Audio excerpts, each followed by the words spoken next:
This is our second presentation in our speaker series this year. And before I begin with the presentation, I wanted to say a big thank you to the town of Windsor, who provided us with the grant to put on these speaker series. And also a big shout out to Win TV and my cook.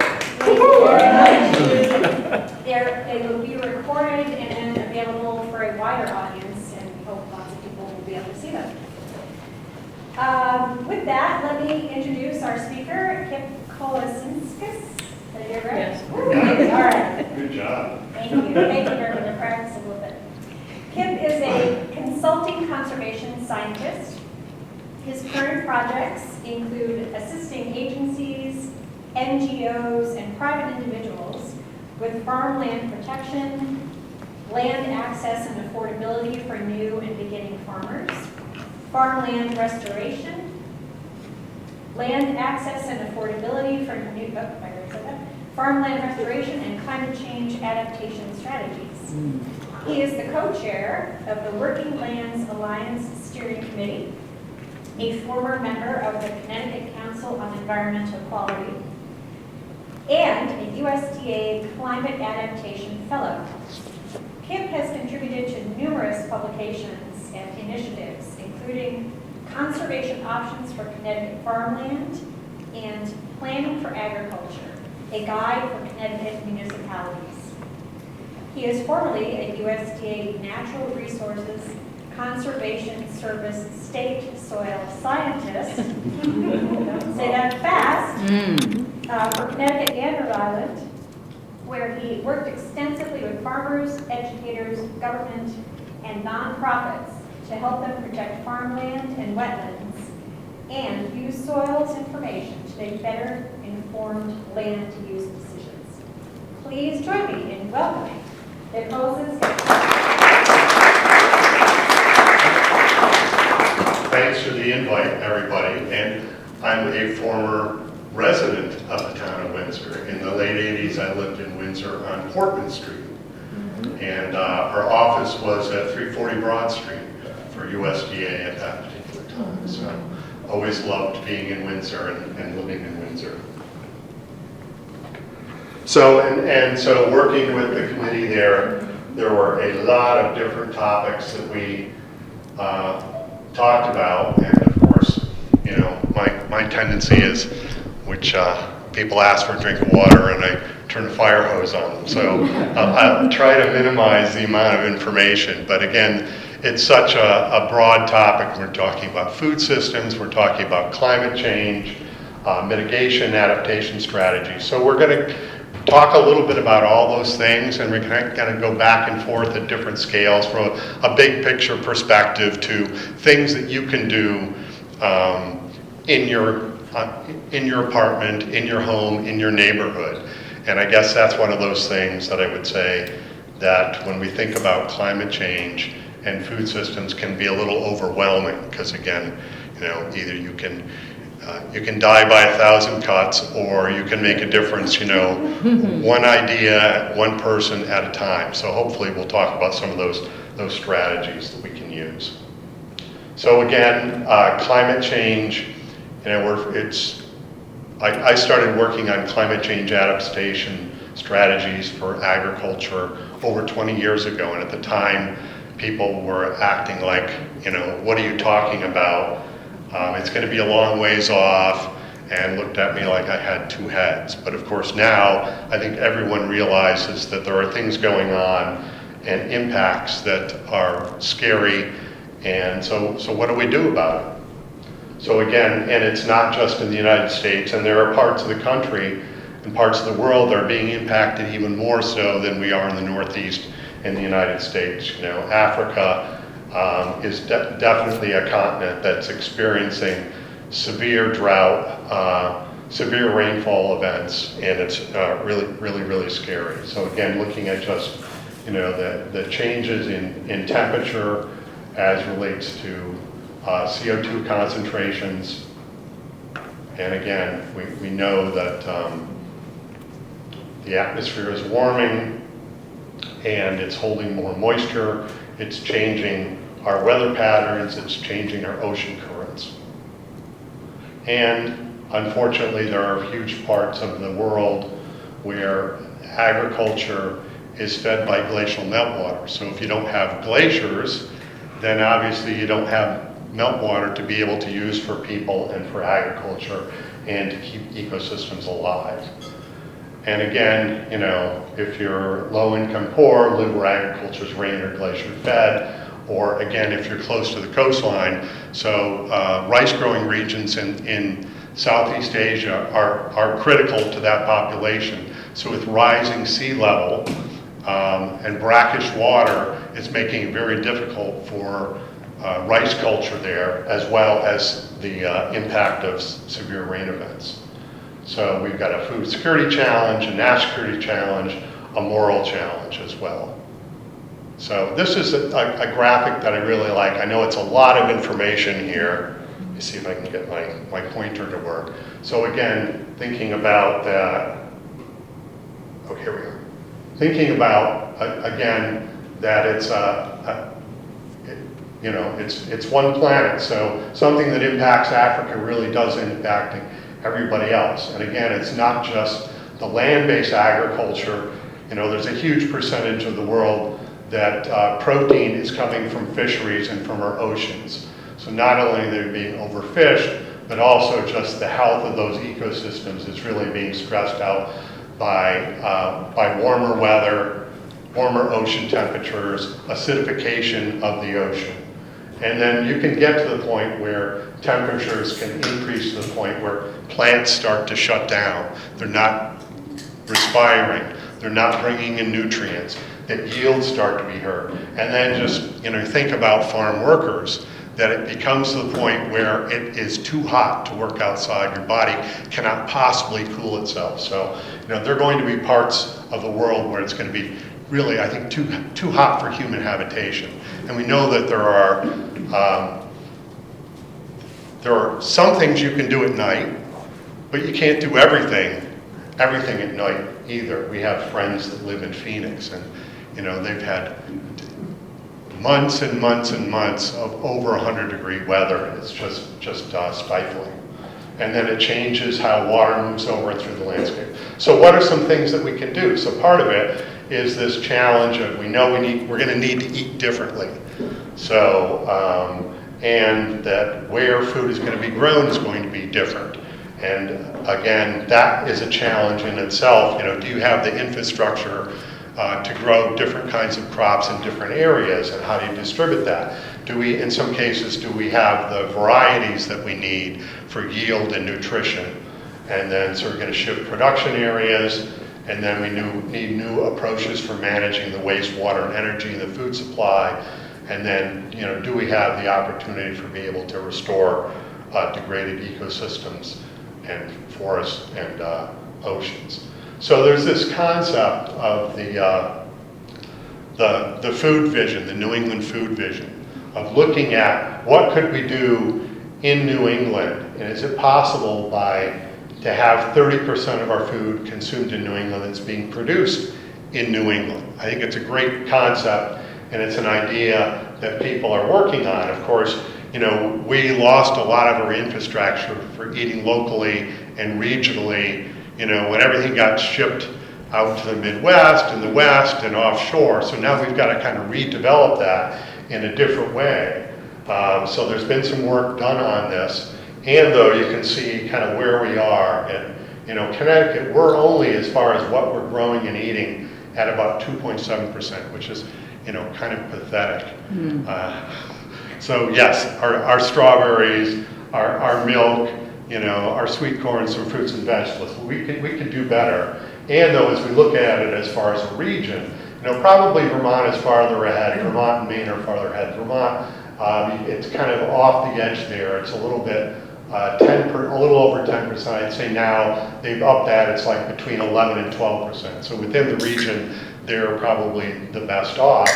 And though I would say, I would actually like to include, you know, the broader Northeast region. So if we included New Jersey, Pennsylvania, and New York, it broadens, because obviously we're all within the New York City food shed anyways, so if we could broaden that perspective, I think that it would really help as far as distribution and thinking about making it to some sort of a regional goal. Because, one of those things that we talk about as far as a climate change adaptation strategy is diversification. So that means diversification of, the whole idea of not putting all your eggs in one basket. So the fact that if we can have more local and regional food systems, so that if there's, whether it's a food safety issue, or whether it's a crop failure in some parts of the United States or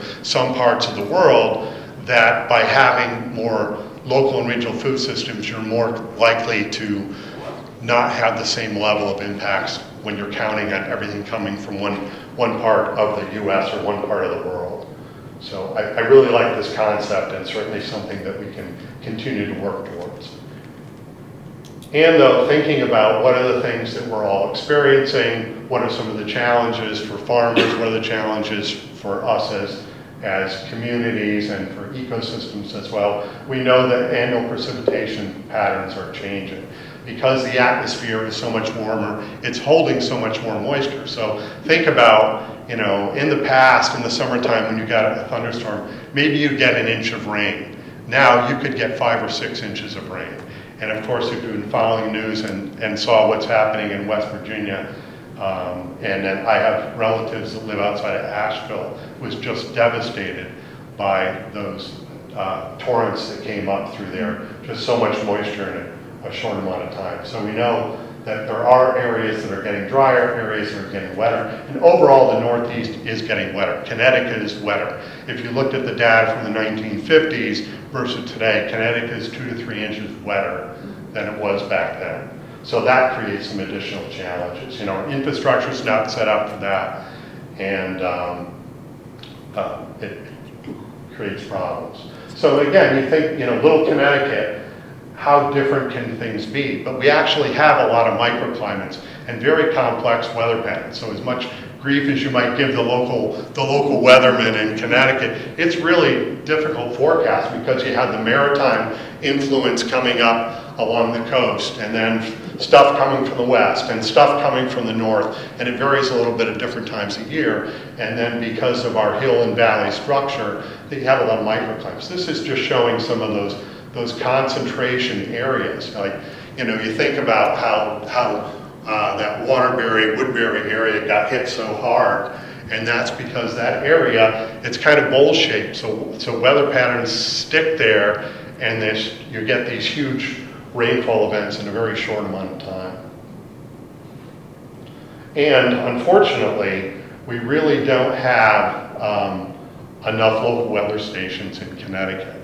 So we have probably a few more in the middle part of the state, a few more in the eastern part of the state. We're really missing local weather stations here in the northwest corner. So that's one of those things that we've been working with a few of the agricultural communities, getting local weather stations that are really very good, and then they can get tied into the system at Cornell University, so you can go and use that for scheduling of planting and harvesting and understanding frost-free days. And then again, we know that when we get our precipitation is changing. We know that we're having, last winter was closer to a normal winter, but in general, think about most of our winters relatively snow-free. And when you have snow-free and not a lot of frozen ground, obviously you have insects and diseases that are not killed by frost action, and it impacts the ecosystem in other ways. And then when we are getting bigger snowfall events, it's typically early and late. You think about the Halloween that wasn't with the significant rainfall event, or significant snowfall event, and then we've had a couple of really big March storms as well. So that's part of the trend as well. And then we're recognizing this, that our plant hardiness zones are changing, the length of our growing season, the kind of growing season that we have. And they're shifting. So, it's something, you think that it's a good thing. It's a good thing, bad thing. So it can create additional opportunities if you know when they're starting and when they're stopping. But when there's a level of uncertainty, that makes it challenging as well. And again, even in Connecticut, the most up-to-date plant hardiness zone map is that some of these colder kind of temperatures have migrated out of the northwest corner up into Massachusetts now as some of these plant hardiness zones, which can create some opportunities for us as well. And seasonal temperatures are also rising. As I said, we have friends out in the Phoenix area, and it's just unbelievable. And that, we've had some of the last few years, some summers that have been the hottest ever recorded on the planet. And so we're starting to go into this warm temperature. We've gone from a kind of a cold, wet spring, which has been challenging for people, and then we're going to go right into 90-degree weather. So I don't know what happened in spring. We kind of have lost that. So, and they're rising every place. So again, what does that mean as far as food systems and agriculture? Most of our livestock is really stressed out by hot temperatures. Dairy critters do not produce as much milk. They don't like it when it's hot. Animals don't put on as much weight. They don't want to go out and graze. So one of those kind of adaptation strategies is starting to bring in genetics from animals from more hot and humid parts of the world. But it takes a while to get that into the system and requires some research to get that done. And here's the latest map that I get. I get these every week of kind of from NOAA and USDA of looking at the weather patterns, what's been going on, what are the long-term projections for precipitation, for temperatures, and so this is a seasonal drought forecast. So again, the Southwest is going back into a mega drought, and it's been really hot and humid in this part of the world, upper Great Plains, which is definitely going to impact crop yields. So right now, we're projected to be on the warmer side, but we're not projected to be in a drought. And it took us a little while to get out of our last short-term drought as well. So that's one of those good things about having, kind of a wet spring, is it really got us out of that drought status. So just kind of a summary of that, of climate change on the move in New England. So this is an interesting graphic. It's not specifically Connecticut, this is again New Hampshire, but if we're not doing a good job on lowering emissions, which means more of an impact, that you look at this, by 2070, 2029, 2099, we're going to have a climate similar to the Carolinas here. So no need to move south. If you live there. And again, we know more days over 90 degrees, short periods of intense droughts, which need to plan for a longer growing season, increased heavy precipitation, more overall precipitation, earlier snow melts, warmer winters, fewer chilling days, which is important for certain crops, less frozen ground. And then this is a new one that the modelers really have missed, is this idea of periods of sustained high winds. Obviously more tornadoes. It was like the worst tornado season in this country ever. But think about in the past and talk with people in Connecticut. You never, when people were growing up, had 24, 48-hour periods of sustained 50-mile-an-hour winds. So again, more and more impacts on agricultural structures and on crops from these long periods of sustained high winds. And then part of our ability to be successful as a species over the last 10, 12,000 years is ability to have some predictability. When the rains are coming, when the growing season is going to start, when to be able to harvest. And so having less predictability is probably one of the scariest things for farmers and for food production. Knowing when yes, overall, along the growing season, when is your first and last frost day going to happen? And when is precipitation going to come, and how long is that dry period going to be?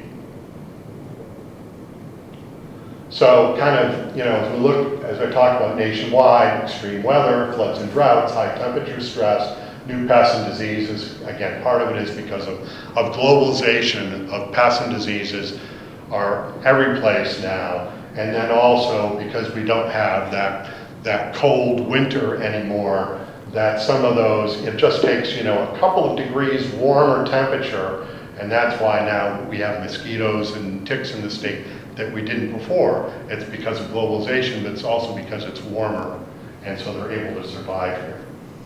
And though, as looked at, if we can hold on to agriculture in the Northeast, there are, because we have 24% of the population on 7% of the land base, the market is here, and we're talking about the opportunity for new crops, shifts of productivity, shifts of demographics, so there are potentials here as well. So let's talk a little bit more about what are some of the things that the food system and agriculture is experiencing. So one, of course, is this increased heat stress. Yes, how much do we hate when you've only harvested, one crop of lettuce and then it goes to mold. So in some cases, you can adjust when you're planting certain things, and though in some cases, you really can't. And then if there's some, sun scald on a pepper, and then just it's very, very stressful for these northern breeds of livestock, particularly the dairy industry. How do you keep the animals hydrated and happy? Increased weed and disease pressure. So not only are we getting, so there's some kudzu here, which we have found in Connecticut, but again, that we're also seeing pests and diseases that are here at different times of year that we never thought before. And then we don't necessarily have good strategies for some of these new pests and diseases. So obviously we need to have the research to be able to figure out how we're going to combat them, what tools we're going to use. And then, like this year in some places and a few years of too much water. So again, because we have a lot of soils that already have a high water table, as I said, Connecticut's getting wetter. So how do we manage that so that we don't have flooding, that we don't have ponding, that plants can have their roots out of saturated water conditions? And then these short-term droughts which we've had, where just when you're getting into the point where you've just planted something, newly seeded something, and then, or put plants in the ground, and then you get a short-term drought. So if you don't have an auxiliary method to be able to water it, you're in real trouble. So right now we're telling people, if you're gonna start a new fruit or vegetable operation, you need to make sure you have a reliable water source. And as we said, we're fortunate, sometimes we're gonna have too much water, sometimes we're not gonna have enough. And if we manage it carefully, we're going to be better off than a lot of parts of the U.S. and a lot of parts of the world. So, but we need to plan for the fact that you're going to need to have irrigation of some sort. And then opportunities, yes, we all remember because of plants that broke dormancy too early and then we had a cold snap, we had the year without any stone fruit at all. And though, it's always a challenge for farmers in the food system is how much risk, because it's all about managing risk and economic viability. So how much risk are you willing to take to try some different varieties or some different crops than maybe you've thought about before? Like I would say the couple of years that we had of drought there and warm temperatures, probably some of the best red wines in Connecticut ever produced were in those years. So in some cases, people are planting some more of those vinifera, red wine vinifera, because Connecticut is getting warmer. And then, I would say again, I've had, since I've been in Connecticut, probably some of the hottest peppers and some of the best melons I've ever had, with some of our hotter summers that we've had. So there's some opportunities there. I don't know about the bananas. But, and though you're seeing more people growing figs. Oh, yes. I love a fig. So overall, here are some of the impacts that people are dealing with, producers are dealing with. They're impacting the food system. You know, we're expecting cool season crops, lower yield and quality, reduced grain yields. I just read an article this morning about that. You'd think, well, plants like CO2, right?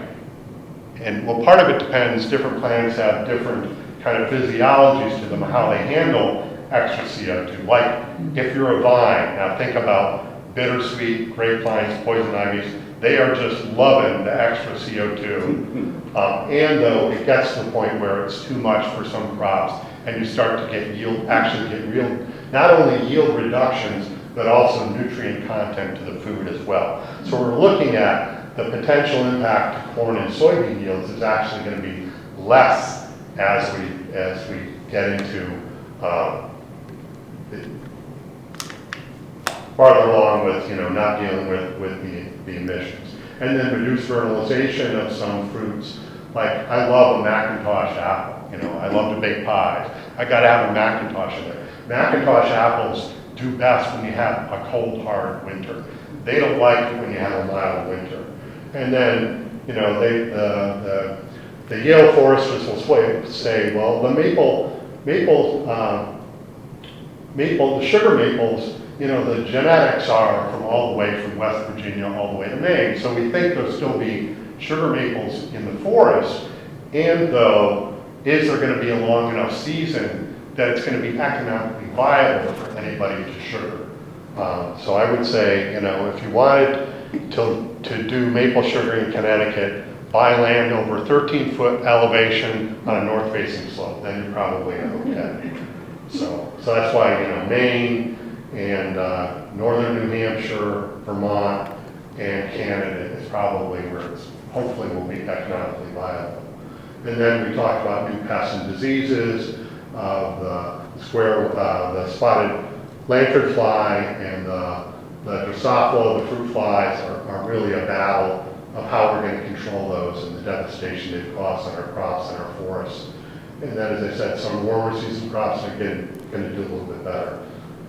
And again, part of it also relates to, which we'll talk a little bit about, soil health, is that soils that are too warm or too cool, because plants have a certain range of where they like to have the soils as far as warmth and wetness. And again, I talked about these periods of sustained high winds, damaging agricultural structures, and then again, because we have so many dead and dying trees, because of the Asian longhorn beetle, the emerald ash borer, the spongy moth, that there are a lot of dead and dying trees along our roadsides, near our houses, near our farm structures, along our fence rows, that everyone is struggling to deal with that as well.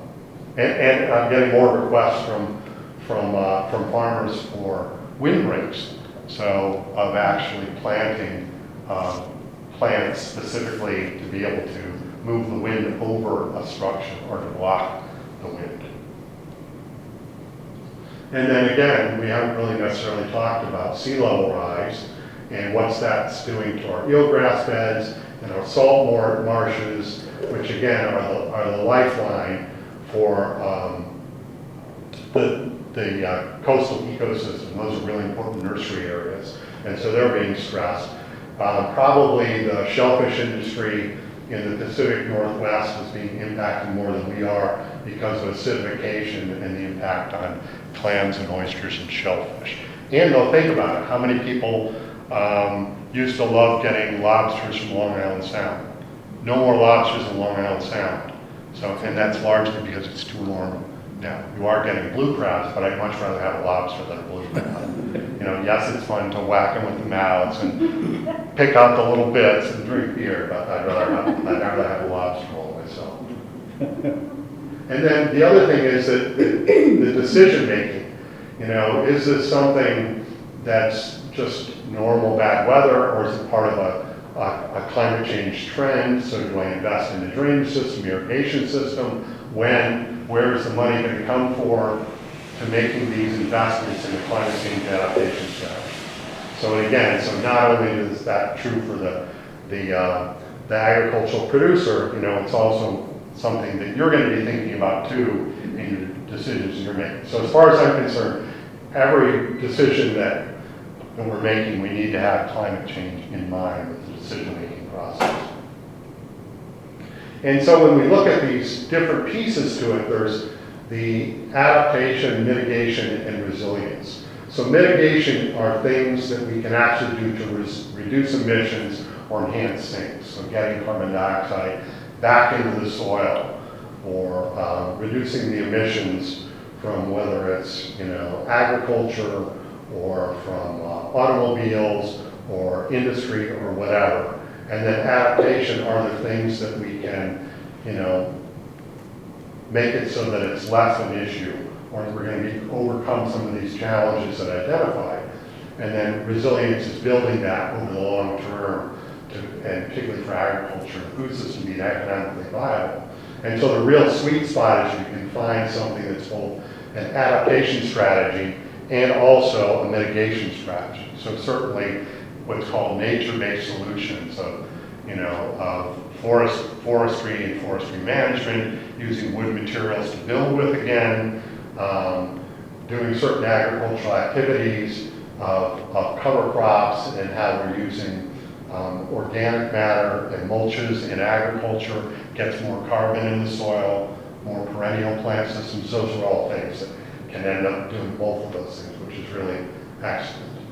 So again, how are farmers adapting to these changes? So doing a risk assessment, working with people to actually build a climate adaptation plan. So that might be something you might even think about at your house of assessing risk and diversification, improvements to soil health of these conservation practices and newly adopted systems. So I'll just give you, not to get into a lot of detail here, but just a couple examples. So we might talk with somebody about diversification of changing their markets or changing some of their crops, or as I said, the breeds of animals that they're using, like doing added value products, having an off-farm job, and then how they're using it. You know, maybe they've gotten flooded out, and so if they were able to rent a piece of land that's not in a floodplain, that might be a really good thing to use.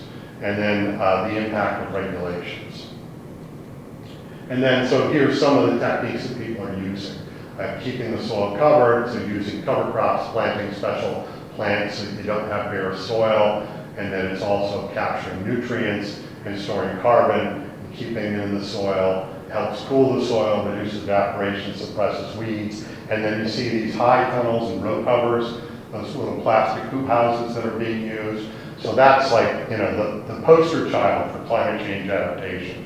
So not only does it extend the growing season at both ends, and though it gives you more control over the soil temperature, the moisture conditions, how you're going to manage pests and diseases there. So you're seeing more and more farms, fruit and vegetable operations that are including a high tunnel as part of their production facility. And also, you know, think about hail damage. So the fact that you've got it covered, you're going to protect it from some hail damage as well. And then again, these short-term droughts, how we're managing water, of people using cisterns, like you hear on the left, got a gutter on the edge of the high tunnel, capturing that water, which then you can use in the high tunnel. That's one of my rain barrels at home that I captured runoff in using my garden. So we're going to talk a little bit about soil health and soils. So has anybody ever looked at the Web Soil Survey to look at what the soils are in your yard, in your neighborhood? So this is information, something like 99% of all private lands in the United States, soils information has been developed. Depth of water table, depth of bedrock, how sandy, silty clay it is, potential for flooding and ponding, all of that information. It's all been digitized and it's available online for free. So just Google Web Soil Survey, if you put in an address and then read the instructions, you can create a map and learn a lot about your soils and what their potential is for opportunities and also potential hazards. It's really useful, you know, particularly if you're buying a piece of property, it's a great place to start. It doesn't take place in an on-site investigation, and on a small lot, it loses some of its precision, but it's still a really good place to start of knowing something about the soil. So soil health is kind of like a hot term now, not only in agriculture and in gardening, but also in forest health, in managing our turf grass areas, everything else. But there are really two components. So there are these inherent properties of soils, things that are really difficult to change, like how sandy, silty, or clay is, or the type of clay, or the depth of bedrock, or how high the water table comes up to the surface. Those are things that are hard to change. The things that you do have the ability to manage and change are what we call these dynamic soil properties.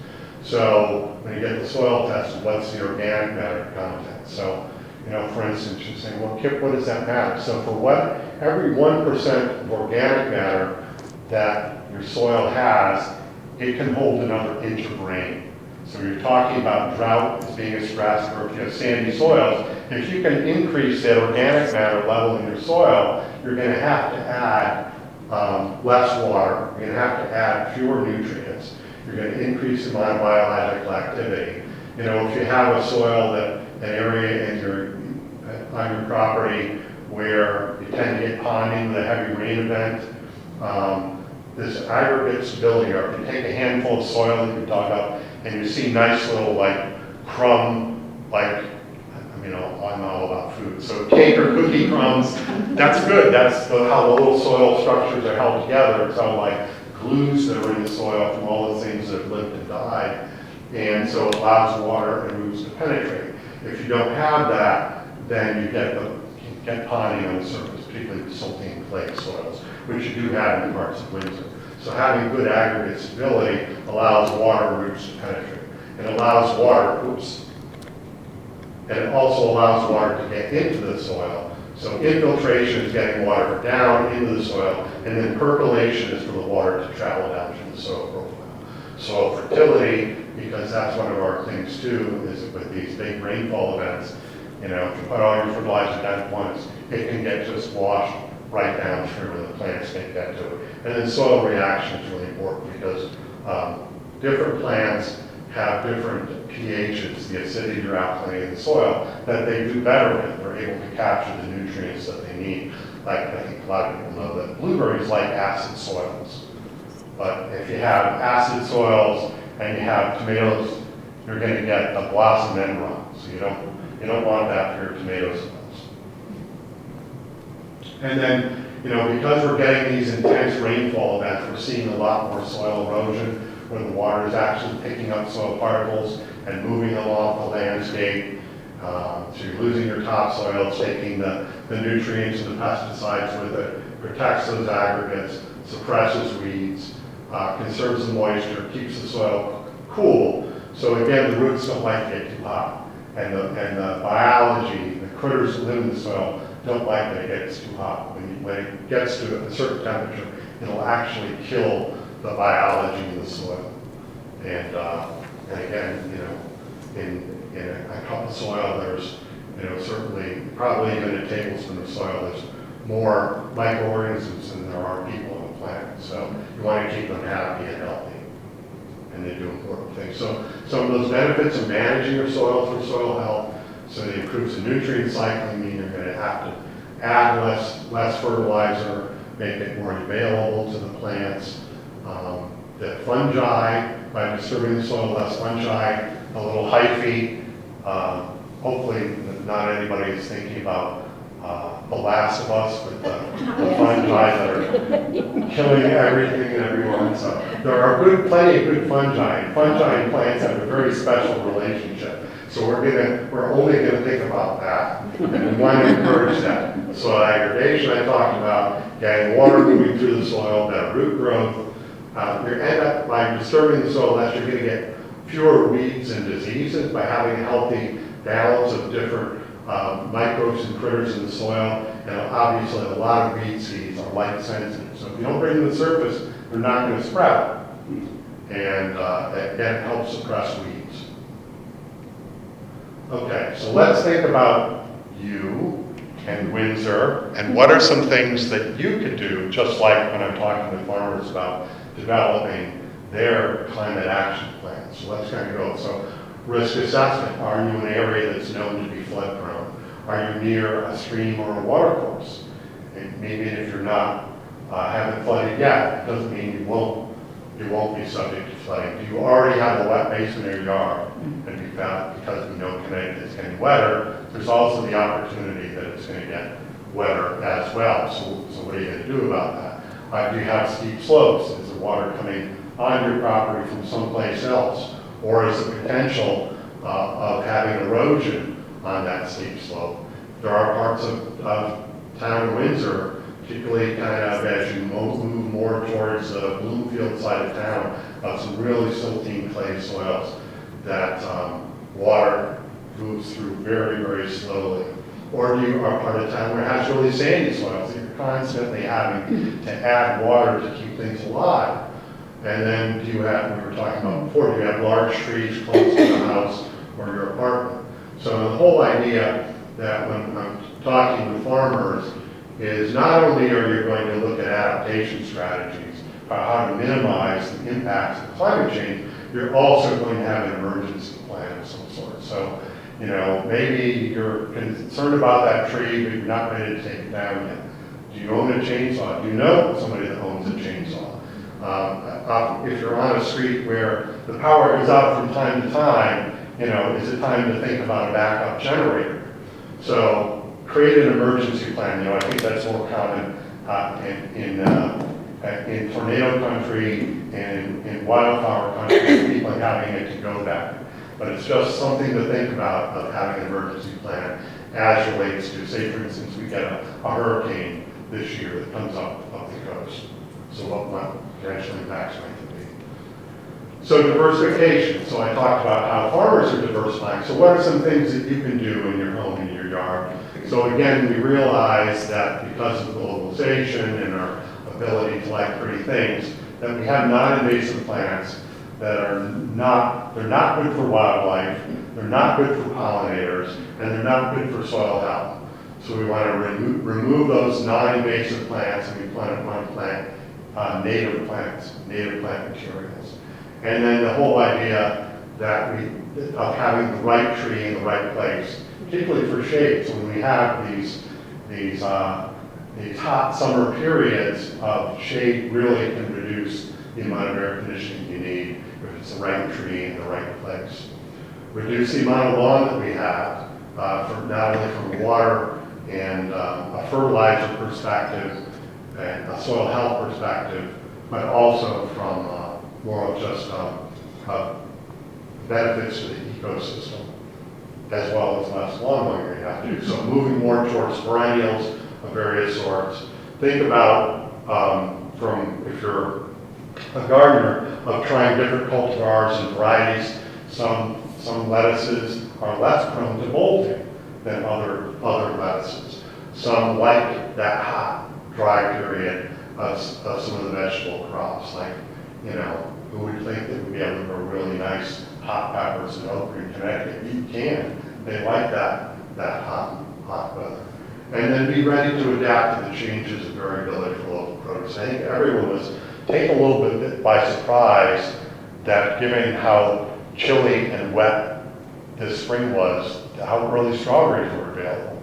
No one is quite sure how or why that is. So, but if you haven't been following when things are available, you know, you're going to miss out. So I just called Belltown Orchard and Glastonbury today to see when they're going to open their cherry picking. So be aware of what's in the farm markets, and the availability it may be variable from year to year. But when the sweet corn is going to be available, or local tomatoes.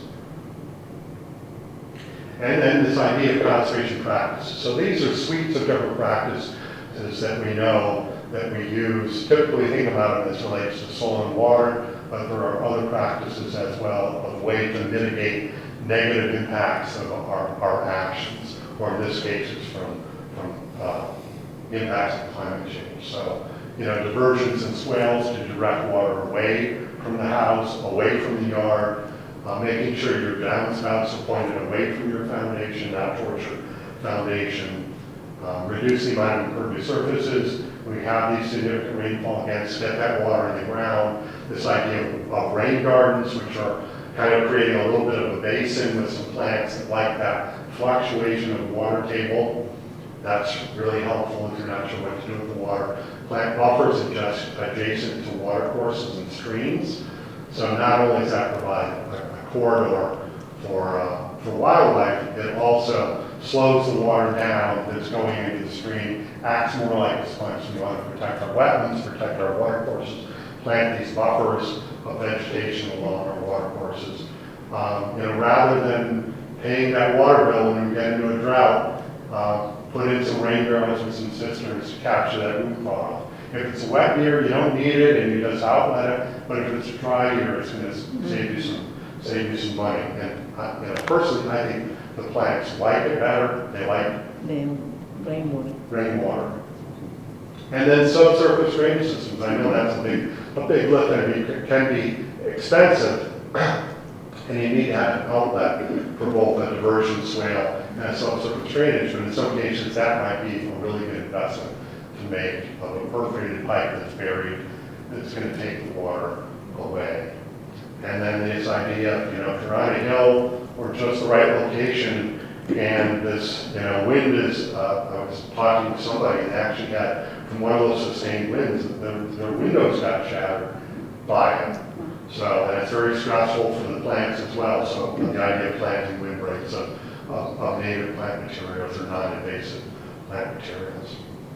And then the last one would be this idea, which we've talked a little bit about, improvements to soil health. You're going to minimize disturbance in soils, maximize the diversity. You're going to move your plants around.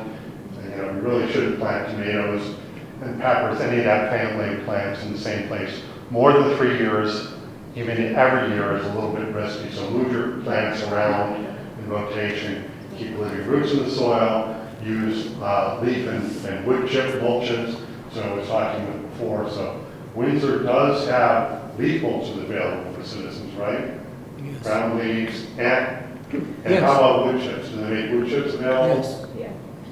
When you go to the dump, 2 years ago when I was there, the mulch that they had available was full of junk. So that's right, and that is one of those things which, again, both from leaf mulch and wood chips, is that not all citizens in all towns do a good job of making sure that it's clean.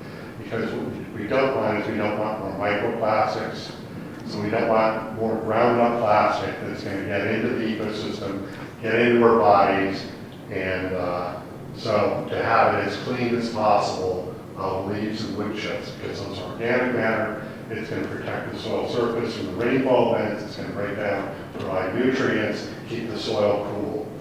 And then try to minimize the amount of pesticides and fertilizers. And again, part of that is testing your soils. Every 2 years, you should be testing your soils. Had a conversation earlier, and you're fortunate that you have the Connecticut Ag Experiment Station at Cookville Road. We'll do a soil test for free. The only caveat to that is that it does not give you a test for lead. So the Yukon soil test, if you use the Yukon soil test, it will give you a lead rating to know whether you have a hazardous amount of lead in your soil. So again, it could be because there was a building that was taken down that had lead paint. It could have been in an old orchard area where they use lead arsenate as a pesticide. So there are reasons why. If you're near a highway corridor, think about all those years that we use leaded gas. So there is lead friggin' every place. So it's good to test for. And then what we're seeing is that because of these significant rainfall events, particularly if you have sandy soils, if you apply all your fertilizer once, it can just get washed away. So recommending people use slow-release fertilizers or split their applications of fertilizers.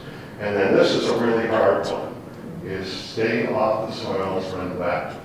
So, you want to get out there, you want to mow, you want to tend those plants in that yard, but if it's, if you have more than a half inch of rain, you really should stay off of it for 24 hours. unless you have really sandy soil. Because what happens is you're compressing those particles of the soil together, you're taking out the airspace, and so that it makes it harder for water and for roots to penetrate down through there. And it's hard to get rid of it once you've compacted your soils. Stay off of those soils. So again, getting a soil test will give you some recommendations as far as the nutrients, and it's important if you do that to make sure that they know what it is that you're recommending for, whether it's particular crops or lawns or landscaping. And people, again, the Ag Experiment Station does it for free. UConn, some people like University of Massachusetts, University of Maine, Cornell. So in this, this last thing is, these newly adopted production systems. So again, renewable energy sources, having energy efficient appliances. The price is really starting to come down on the use of electric lawn tools and the power of electric lawn tools. If you're a gardener, if you've ever seen these kind of like filmy white coverings, they're really good for being able to regulate the temperature in the planting area, and also there are certain ones that are really good at keeping pests out as well, so you'll have to use less pesticides. Biodegradable mulches, there actually are now some truly biodegradable plastic-like mulches that farmers are using that are available to the public. There's also some paper mulches. I was telling Keith, I was out at Freund's family farm out in Litchfield, and they're doing these great products using composted cow manure for all kinds of planting pots, but they're also developing a sheet of composted cow manure that can be used as a mulch to plant down in, which is pretty exciting. Efficient water systems, rather than just stick your finger in, is it wet or is it dry? Does it really need to be watered? And then again, there are dripple, soaker hoses. So be stingy about your water use and kind of concentrate it to where the plants are. This idea of porous pavement, if you've got to have pavement, and there's more and more options for how to get, you have to have an impervious surface to get the water back into the ground. And then of the technology for new buildings is of green roofs, of actually being able to capture some of that water and plant materials on the roof itself. Okay, so here's just a few mitigation and adaptation strategies, some big picture kinds of things. So again, we know we need to change our diet. So we need to eat less meat, and though if we're going to eat meat, we're going to eat more grass-fed meat. And that we know we need to get organic materials out of our waste stream, because then they just create methane. Methane is a real negative as far as emissions.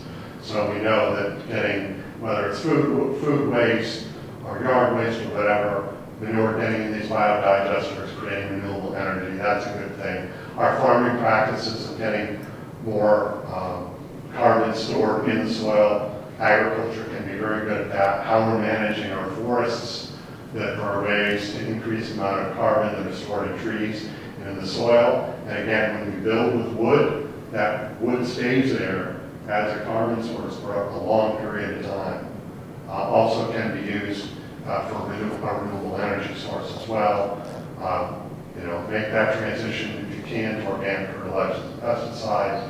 Again, make sure that you're contributing and supporting local and regional food systems. And one of those things that, we talk about this idea of ecosystem services, things that are provided that maybe you're not getting compensated for.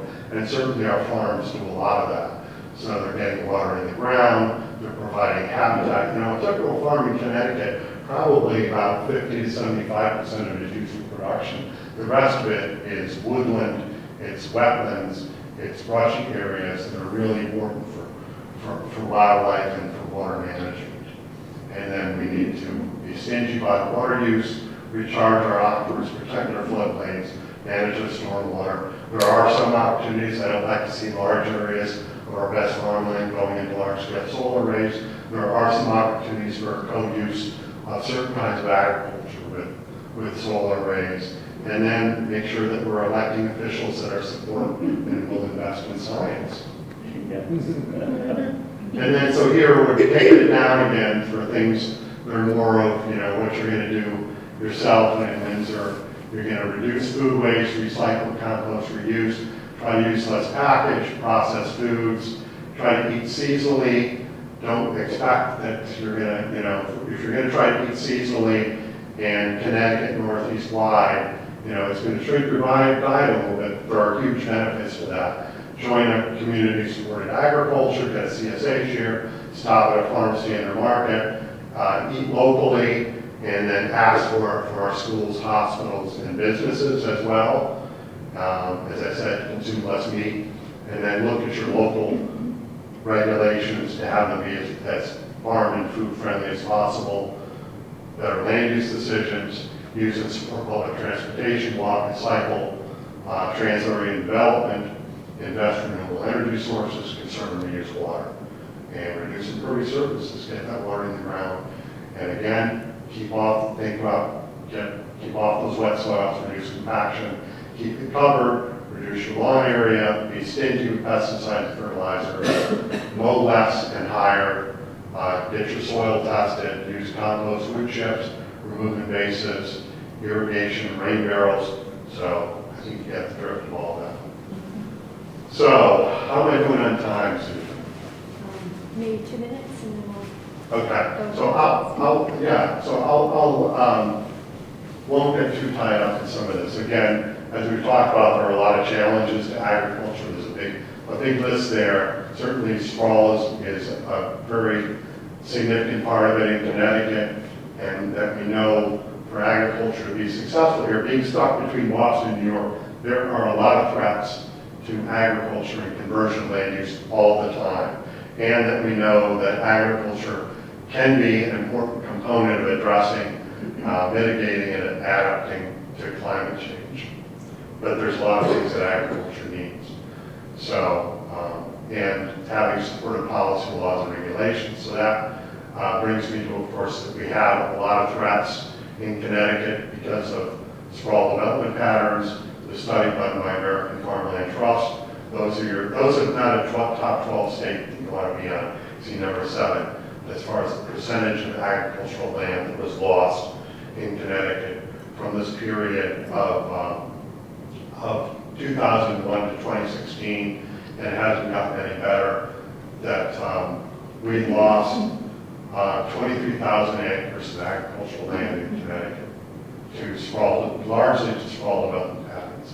You can see most of it was converted into LDR, which is low density residential, and not much of it really to higher density residential.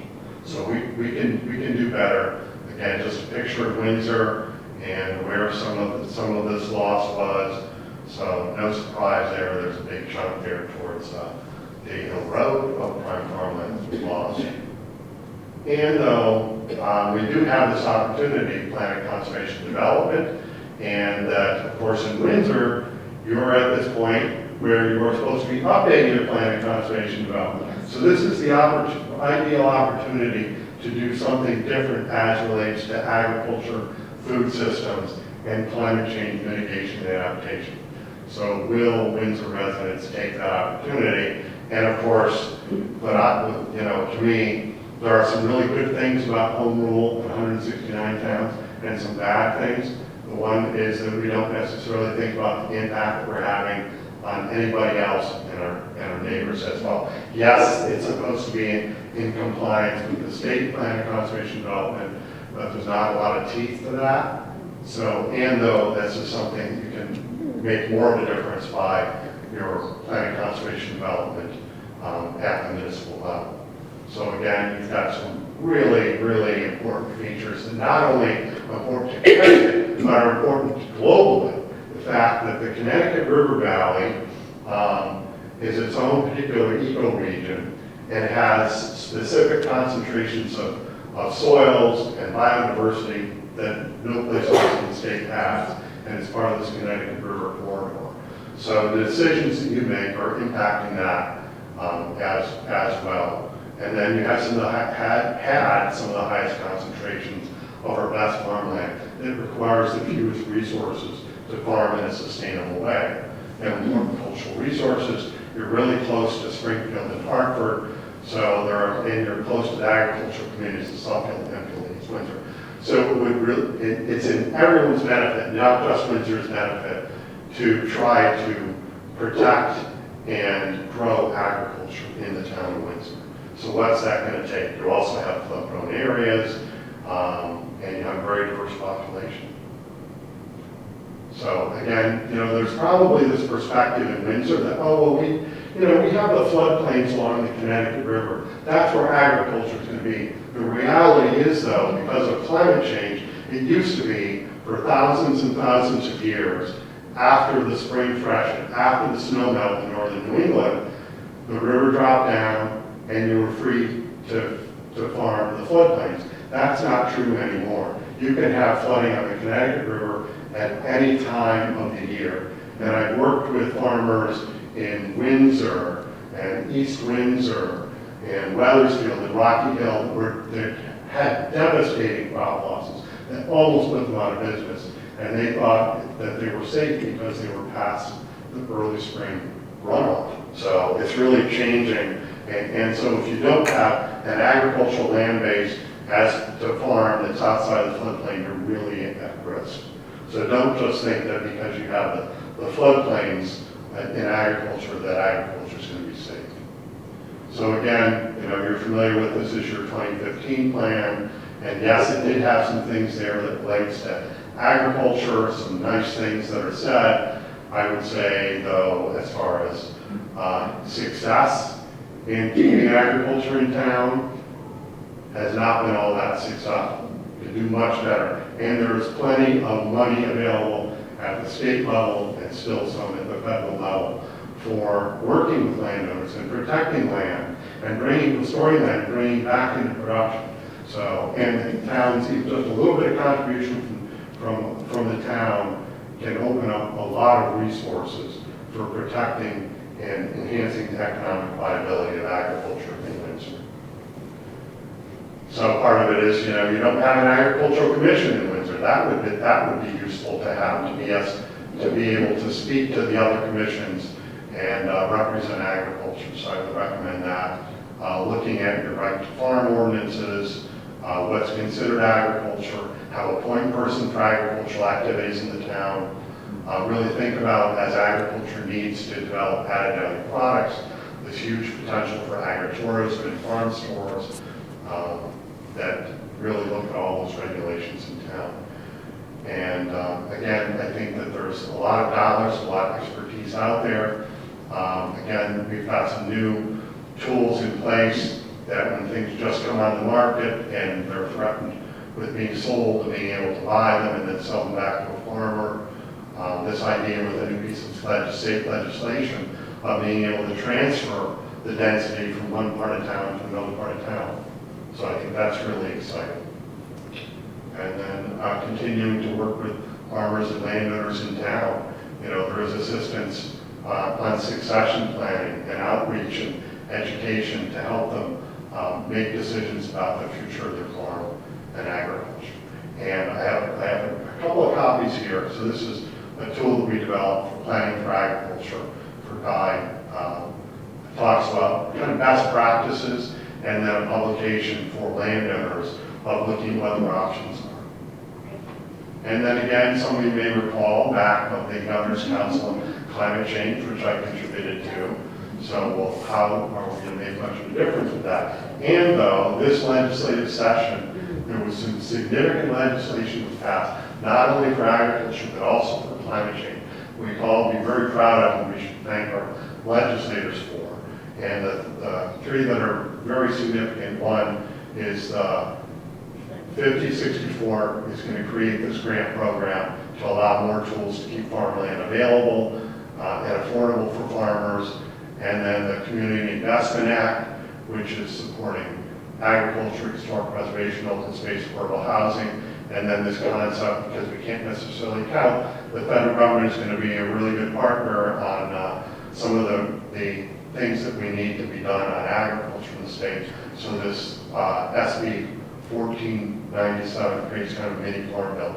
So there's a bunch of things in there that can be hugely beneficial to agriculture in the state. And then we're also very excited about money for the Open Station Watershed Assistance Community Gardens Program, and then Nature-Based Solutions, HB 5004. This resiliency plan is going to provide new tools for municipalities, so hopefully Windsor will take advantage of those, and then this legislation to really look at how we're going to protect riparian areas.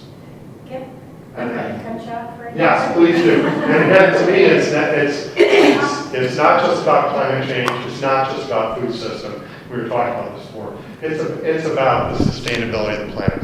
You know, unlike a few billionaires who would just as soon abandon this planet and try to find another one and another solar system. I want to keep this planet alive, and I know you all do as well. So I appreciate your interest and attendance, and we're going to move forward on all Great. this.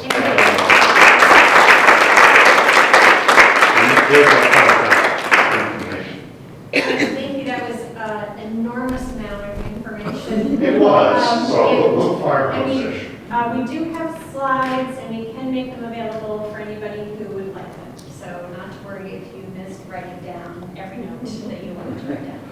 I just want to open it up for questions. We do have a little bit of time for that, so I guess I'll start. I have one.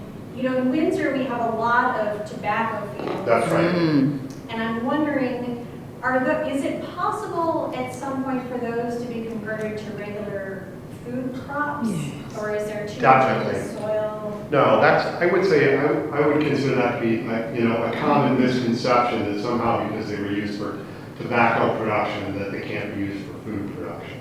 So, because of the, there was a pesticide that was used, ethylene dibromide, and years ago in tobacco production. It's been so long since that's been used, and actually what's happened is that it's migrated below the root zone, and in some places it's actually kind of stuck on the soil and mineral particles and slowly leaching. So there are areas that still, of wells that are being, where homes and businesses are being supplied with water because it's still leaching there. But it is definitely below the root zone, and so any of the testing that's been done in former tobacco land, it's safe to use for Good food news. I production. just need to convince people to grow crops. The challenge in this so my name is Keith Stexley. I work for Farm Credit East. We lend money to the agricultural industry and I live here in Windsor. I think the challenge, tobacco farmers, the reason they raise tobacco, it's the most economically viable crop in the area. They would probably love to grow vegetables or other products, but just got to find something that earns the same return as tobacco does. Yeah, and that's, again, the challenge is that, and I've talked to some farmers, that I love growing fruits and vegetables, but people aren't necessarily willing to pay what it costs to grow a sustainably grown piece of fruits or vegetables. They'll pay $40 for this hanging basket of petunias, but they won't pay for what it really costs for you to grow a tomato. So we need to turn that around. And so whether, to me, is there an opportunity for ecosystem payments to offset some of that? People aren't willing to pay what it really costs to grow food. And then also, there's, we have some younger people in the audience here, and that folks are willing, they're willing to pay for an agricultural experience. So, and because of the population here, there is just a huge potential for added value products and agritourism. So you want it to still be considered agriculture and contribute to the agricultural economy, but I think that's another way that you can get an added value product that people are willing to pay for as well. So can that be an important, you think about the corn, maize, and pumpkin patch, typically people are making more on that than they are in other parts of their operation.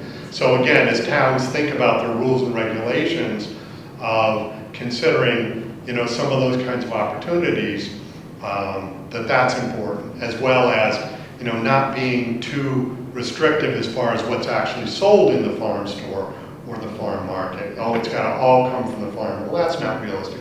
If the idea is that we're supporting a statewide or regional food system, what difference does it make if it comes from Suffield or Enfield or Long Meadow, Massachusetts? You're supporting the local and regional food system. So, yeah, I'll stop there.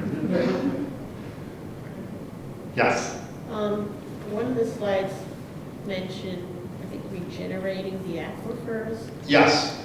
Do we have any good aquifers? We do, and actually the Connecticut Valley has a very significant aquifer. So basically, because everything in Connecticut was glaciated, so when the glacier melted, these huge torrents of water came down through all the river valleys and deposited sand and gravel. So in the sand and gravel, because there's larger spaces between there, they hold a lot of water.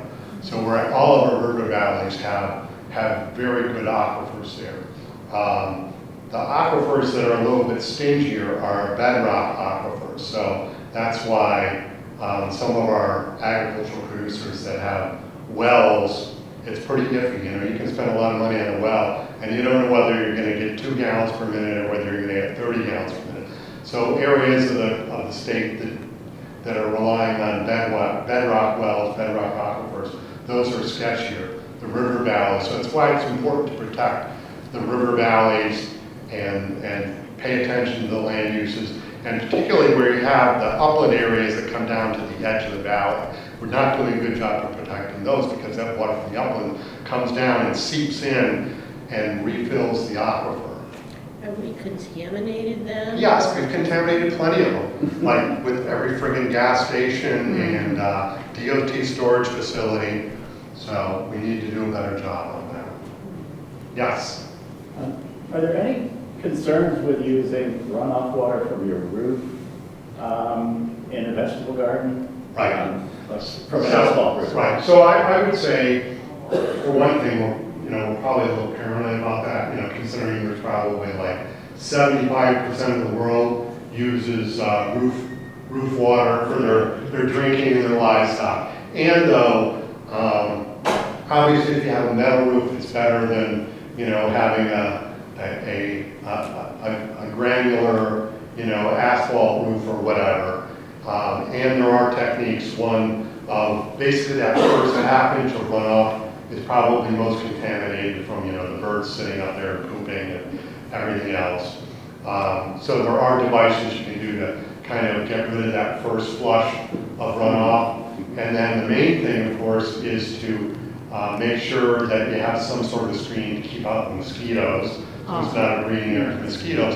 And then you can put filters on it to be able to filter it, UV lights, to use it for different uses. So yeah, so you can use it. You can use it in your garden. I would say I would without treatment, probably you would want to make sure you wash your fruits and produce with potable water, drinking water, and not use that water for washing things that you're going to eat directly. Talking about mosquitoes, what to do for when you have wetland that with all the water they reproduce so much? So wetlands are a really important part of the landscape.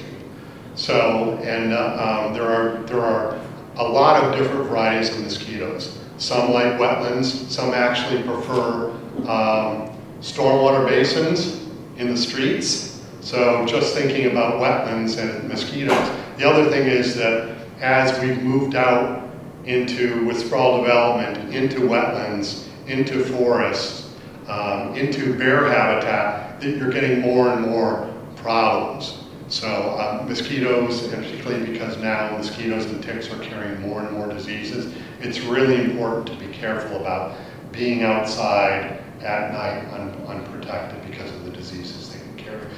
And though, a well-managed, functioning wetland is really important from a stormwater management standpoint of acting like a sponge, slowing the release of water so we don't get flooding, recharging the aquifer, so it's an important area. But it's important to be concerned about mosquitoes too. So is any way that we could do something? So for as far as the mosquitoes? mosquitoes, obviously, as I said, there's different kinds of mosquitoes. So one, around your house and around your yard, you're probably more likely by, the dog dish having water in it, to have it be a mosquito breeding area, or a watering can that's left with water in it. So, it takes basically about 7 days to hatch mosquitoes, and when it's warmer, it's less time than that. So not having standing water around your house and around your yard is good. And, having some sunny areas, because they do like to hang out in the shade as well. But as I said, there are some mosquitoes that are really more interested in other critters besides us as well. So, and that different kinds of wetlands have different kinds of mosquitoes as well. The town gives out the donuts. Yes, you can. If you have like a little pond area or something like that, or like I have a large bird bath, which I change the water on a regular basis. But you could, they do have these little treated like straw kind of donuts that you can put in there. Also So small, yes, or an area, say you have a wetland that has some standing water, you could get one of those and throw those in there, and it will reduce the mosquito population. So that's a good thought. Thank you. All right, let's have another round of applause for Kip. That